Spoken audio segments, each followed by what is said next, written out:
சங்கீதம் 139:2 என் நினைவுகளை தூரத்திலிருந்து அருகிறீ என்று தாவீதுக்காரன் சொல்லுகிறான். என் தெய்வ பிள்ளையே, உன்னுடைய நினைவுகளையும் எண்ணங்களையும் அவர் அறிந்திருக்கிறார்.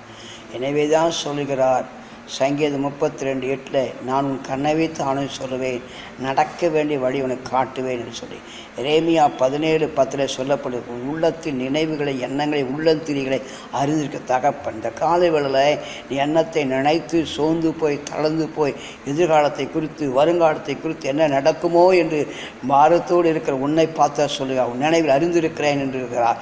இந்த காலை வேளை உனக்கு விரோதமாக எழும்புகிற எந்த போராட்டம் வந்தாலும் எந்த சிந்தனையினாலே மனதில் எண்ணங்களை என்ன போராட்டம் அது அறிந்திருக்கிறார். மனம் தோய்ந்து போகாதே, தெய்வ சமூகத்தில் காத்திரு, நிச்சயமாக எதிர்காலம் பிரகாசிக்கும். கர்த்தர் உன்னையோடு இருக்கிறார். மனம் தளங்கி போகாதே. கர்த்தர் தாமே உன்னை ஆசீர்வதிப்பாராக. கர்த்தருக்கே மகிமை உண்டாவதாக.